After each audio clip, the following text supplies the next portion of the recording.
औरतों की स्थिति कैसी है इस्लाम धर्म में। जी हाँ दोस्तों, संसार में सभी सभ्य जातियों के लोग नारी जाति की रक्षा करना, उसका सम्मान करना अपना धर्म समझते हैं। नारी को पुत्री, बहन या माता के रूप में सम्मान भी मिलता है। विवाहित होने पर पति के साथ गृहस्थ जीवन में जीने के साथ साथ एक माँ होने के नाते तथा कई रिश्तों को एक साथ निभाने के कारण नारी का सम्मान हमेशा ही होता है। वैदिक धर्म में नारी का समाज में सबसे ऊपर स्थान है। विवाहित होने पर पति पत्नी के रूप में जीवन भर के लिए दो प्राणी एक दूसरे के साथ अटूट साथी बन जाते हैं। आपको बताते हैं इस्लाम धर्म में नारी का क्या रूप है। हम उसका कुछ दिग्दर्शन आगे कराते हैं। ऐसा हम नहीं कहते, बल्कि कुरान शरीफ में लिखा हुआ है। इसमें लिखा है कि अगर तुमको इस बात का डर है कि बेसहारा लड़कियों में इंसाफ कायम रख पाओगे तो अपनी इच्छा के अनुकूल 2, 3, 4 औरतों से निकाह कर लो। लेकिन अगर तुमको इस बात का शक हो कि बराबरी ना कर पाओगे तो एक ही बीवी रखना, या जो तुम्हारे कब्जे में हो उस पर ही संतोष रखना। ये तदबीर मुनासिब है। कुरान की इस आयत का अर्थ है कि अगर तुमको बहुत सी बीवियों में इंसाफ कायम रखना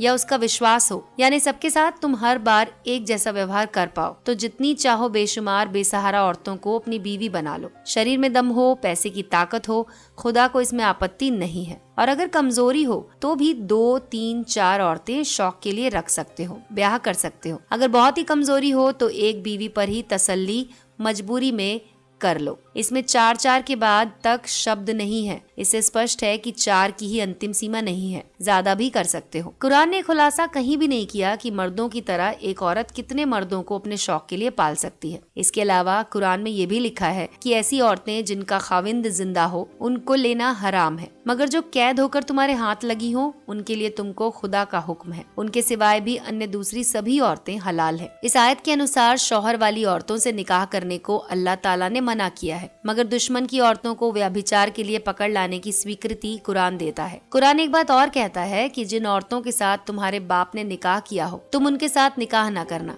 मगर जो हो चुका सो हो चुका। ऐसा लिखा है कुरान सूरह निसा आयत 22। कुरान से पहले किसी भी आसमानी किताब में खुदा ने अपनी सभी माताओं और बहनों के साथ विवाह करने पर भी प्रतिबंध नहीं लगाया था, जबकि ये व्यभिचार प्रथा आदम और हव्वा से उसकी सगी बेटी और बेटी के विवाह की प्रथा खुदा ने खुद ही चालू कराई थी, जो अरब में शुरू दुनिया से चली आ रही थी। खुदा को इतने लंबे अरसे तक इस रिवाज को रोकने की बात क्यों नहीं सूझी, जो अब आकर अंत में इतने समय बाद कुरान में यह आदेश जारी किया गया। तो दोस्तों, इसके बारे में